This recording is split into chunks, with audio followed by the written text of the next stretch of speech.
Connection है तो सुनो। तुम और तुम्हारे पति के बीच कुछ कनेक्शन है, तुम्हारे पति और मेरे बीच कुछ कनेक्शन है, तुम और तुम्हारे बच्चे के बीच कुछ कनेक्शन है, तुम्हारे पति और तुम्हारे बच्चे के बीच कुछ कनेक्शन है। और तुम तो जानती हो कि तुम्हारे पति और मेरे बीच तो कुछ कनेक्शन है ही, इसलिए उनकी बच्ची और मेरे बीच तो ऑटोमेटिक कनेक्शन है ना दीदी? भाड़ में जाए तेरे कनेक्शन और भाड़ में जाए मेरे दुश्मन। तू यहाँ से जाएगी या नहीं? जाए मेरे दुश्मन? तुझे यहाँ से जाना ही पड़ेगा। ठीक है, मैं यहाँ से जाने के लिए तैयार हूँ, लेकिन एक शर्त पर। तुम्हें अपनी गलती माननी ही पड़ेगी।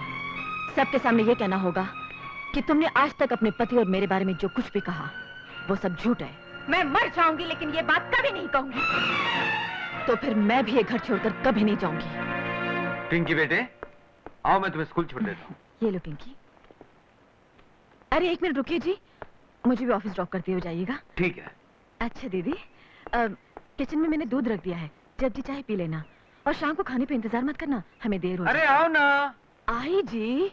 ओफो। अच्छा दीदी, बाय।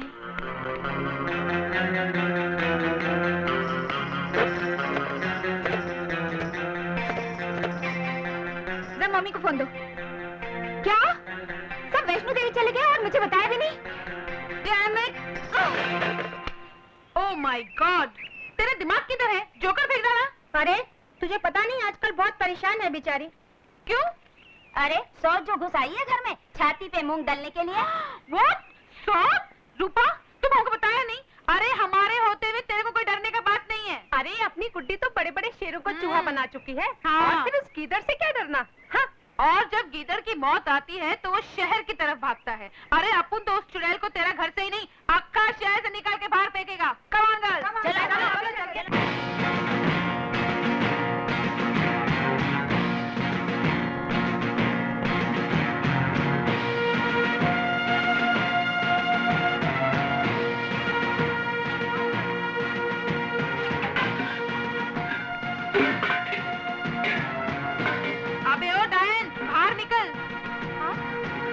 ठीक है, मैं देखती हूँ।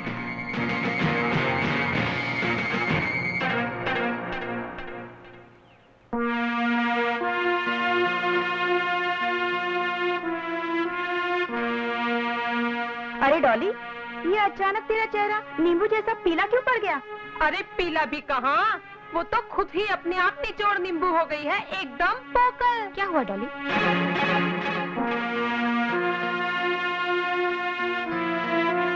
तो तुम ही हो जिसे देखकर हमारा ये गेंडा डरकर चला आया। कोई बात नहीं, तुम्हारे लिए तो हम ही काफी हैं। Come on girl. अरे ठहरो ठहरो रूपा, ये सच है कि अपुन तुम्हारा बेस्ट फ्रेंड है, लेकिन ये भी सच है कि तुमसे पहले अपुन शारदा का बेस्ट फ्रेंड होता। She is a very very nice girl. Do you know, तुम्हारे पति को फुटपाथ से उठाकर एक सक्सेसफुल आदमी बनाने वाला कौन है? ये फरिश्ता। I am very very sorry Sharda, I really am. Girls, अभी इधर अपन का कोई काम नहीं। अपन इधर आया था एक फ्रेंड का हेल्प का वास्ते, दूसरा फ्रेंड को प्रॉब्लम में डालने को नहीं। Okay? Don't worry, be happy. Come on. Okay. See you.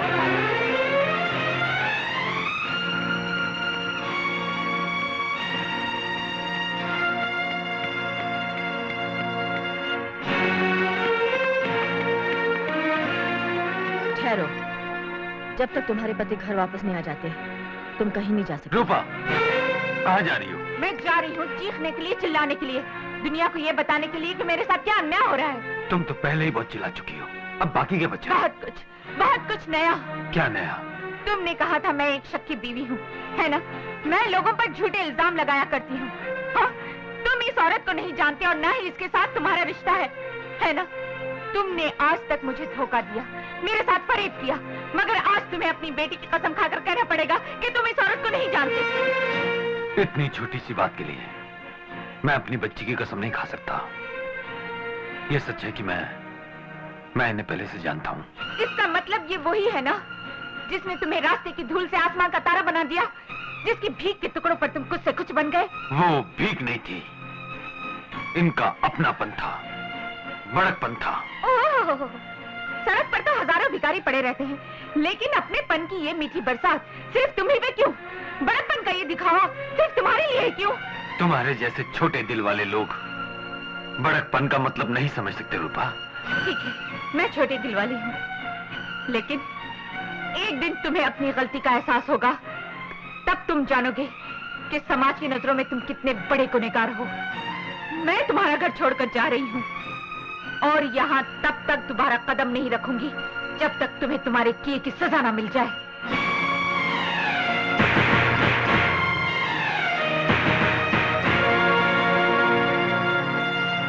रोकिए ना उसे, घर की इज्जत बाहर जाकर तमाशा न बन जाए।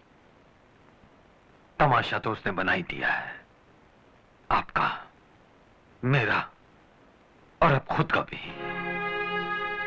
आज रूपा ने इस घर की चौखट ही नहीं लांगी, गृहस्थी को उस लक्ष्मण रेखा को लांगा है जिसकी सीमा में रहकर ही कोई परिवार सुखी रह सकता है। मैं come in sir? Please come in. जी सर। ये तुम्हारे ट्रांसफर ऑर्डर्स। मेरे ट्रांसफर ऑर्डर्स? हाँ, तुम्हें आज ही रिलीव होना है दिल्ली के लिए। लेकिन सर, मुझे यहाँ आए हुए सिर्फ 3 ही महीने तो हुए हैं, इतनी जल्दी ट्रांसफर की वजह? अब वजह भी सुनना चाहोगी तो सुनो। तुम्हारे मोहल्ले के लोगों ने तुम्हारे खिलाफ ये लिखित शिकायत भेजी है कि प्रकाश चंद्र नाम के एक शादीशुदा मर्द के साथ न सिर्फ तुम्हारे नाजायज ताल्लुकात हैं, बल्कि समाज को अंगूठा दिखाकर तुम उसी के साथ रह भी रही हो। इससे पहले कि चारों तरफ हो रही तुम्हारी बदनामी का असर हमारे बैंक की साख पर पड़े, तुम्हारा यहां से ट्रांसफर कर दिया गया। सिर्फ अफवाह की बुनियाद पर मेरा ट्रांसफर कर देना बहुत बड़ा अन्याय है सर। आप मेरा पिछला रिकॉर्ड देखिए, मेरे कलीग से पूछिए, क्या मैंने कभी किसी को शिकायत का मौका दिया है? अगर ये सिर्फ अफवाह ही होती तो हम भी इसे टाल जाते हैं, लेकिन चूंकि ये शिकायतनामा प्रकाश चंद्र की बीवी ने खुद हमें लाकर दिया है, इसलिए हमने ये कदम उठाना मुनासिब समझा। सर, अगर मैं ये ऑर्डर स्वीकार नहीं करती तो नियमों के मुताबिक मुझे नौकरी छोड़नी पड़ेगी, और अगर मैं स्वीकार करती हूँ तो मुझे अपना सम्मान खोना पड़ेगा। इसलिए मैंने फैसला किया है कि मैं खुद ही इस्तीफा दे दूं। एक बात और अच्छी तरह समझ ले बुढ़ाओ, उस लुच्चे लफंगे के साथ अगर मेरी बहन को जबरदस्ती भेजने की कोशिश की तो याद रखना, यहाँ खून की नदियां बह जाएंगी। नहीं, यहाँ नहीं, यहाँ नहीं। अरे आओ प्रकाश, आओ।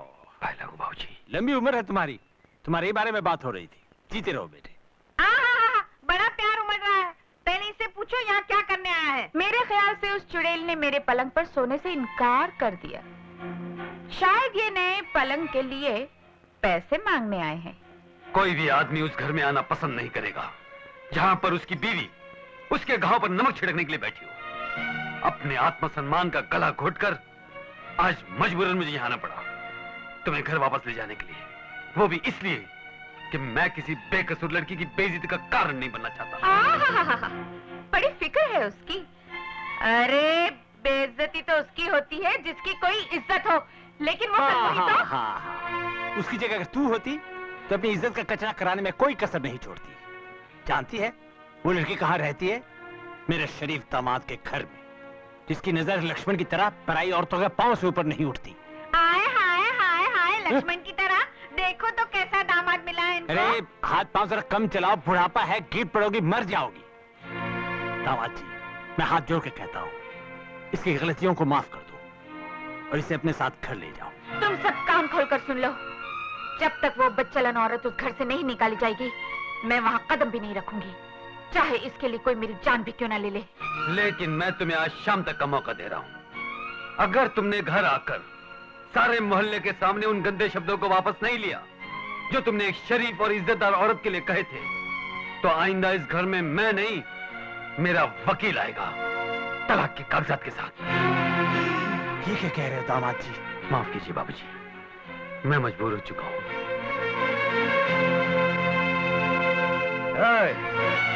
तुम्हारी इस बदतमीजी ने मुझे भी कुछ करने पर मजबूर कर दिया है, लेकिन मैं तुम्हारी तरह कोई वकील फकील नहीं भेजूंगा।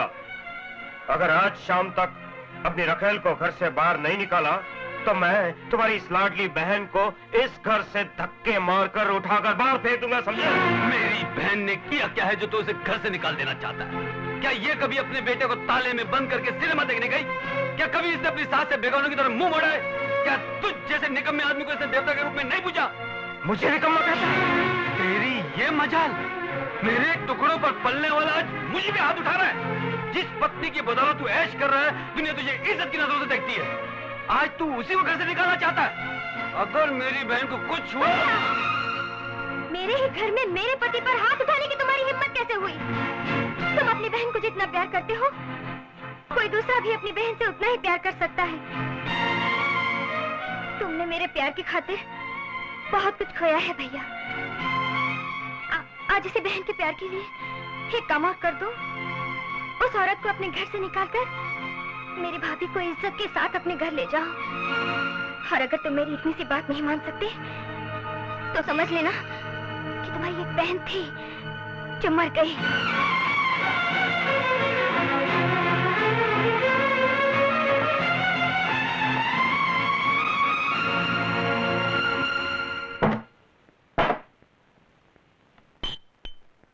जिन बहनों को हम भाई लोग जी जान से चाहते हैं, उनका भाइयों को इस तरह परेशान करना कानूनन जुर्म है यार। हम दोनों शरीफ घर के लड़के हैं यार। इस दारू के अड्डे में हमारा क्या काम? पकड़ाना पड़ा। तुम आए हो अपनी बहन का प्रॉब्लम भुलाने और हम आए हैं अपनी बहन का प्रॉब्लम सुलझाने। तो ठीक है यार, एक और हो जाए। ये खत्म करो, खत्म करो। चीयर्स।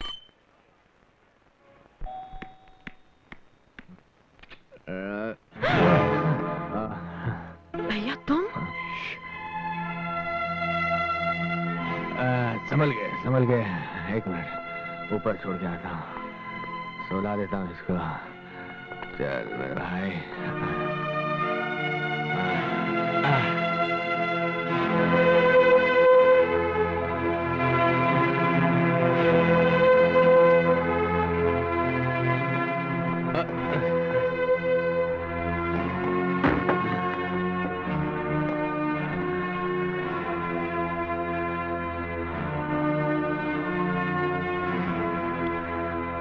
तुम्हें बुरा लग रहा होगा कि मैंने शराब पी। प्रकाश ने भी शराब पी। उसे तो ठीक से पीना भी नहीं आता।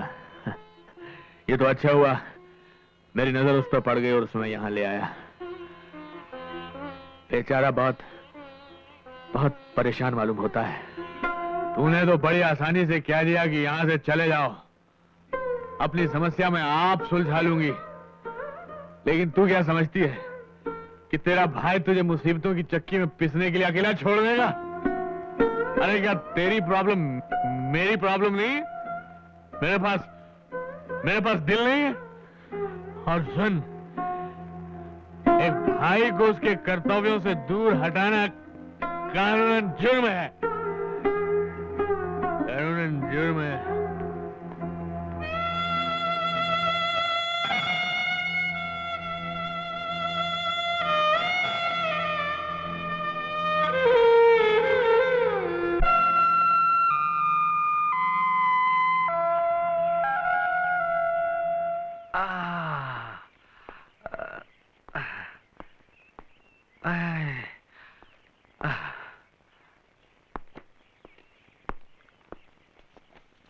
गुड मॉर्निंग पिंकी बेटे। अरे क्या हुआ? मैं तुमसे बात नहीं करूंगी। क्यों? एक तो रात को देर से आए, ऊपर से न जाने क्या क्या बोल रहे थे। पता है आंटी कितनी परेशान हुई? सॉरी बेटे। बोलना है तो आंटी को बोलो ना, मुझे क्या बोलते हो?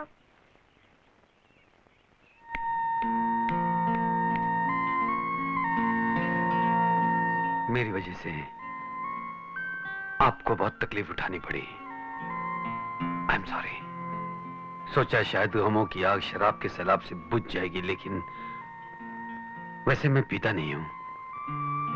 अपने दर्द से लड़ते लड़ते मैं थक गया हूं। आपके दर्द की वजह भी तो मैं ही हूं। फिर भी दुख किस बात का है कि आप जैसे समझदार और साहसी आदमी अगर घबराकर शराब का सहारा लेने लगे तो बदनामी के समुद्र में डूबी हुई मुझ जैसी को तो जहर पीकर मर जानी चाहिए। मैडम, ये सच है कि आपके लिए कभी मेरे मन में प्यार की गहरी भावना थी, आपको पाने की चाहत थी, लेकिन वो सब तो तभी खत्म हो गई। इसलिए आप ये मत समझिएगा कि मैं इस शहर में पुराने रिश्तों की वजह से चली आई हूँ। मैं तो यहाँ एक कोरे कागज की तरह आई थी, जिस पर आपकी बीवी ने बदनामी की स्याही उड़ेल कर मुझे कहीं का नहीं छोड़ा। मैं इस घर में वही दाग धोने के इरादे से आई थी, लेकिन इसके बदले अगर किसी मासूम से उसके माँ बाप छिन जाए, ये मुझे मंजूर नहीं। मैं समझा नहीं।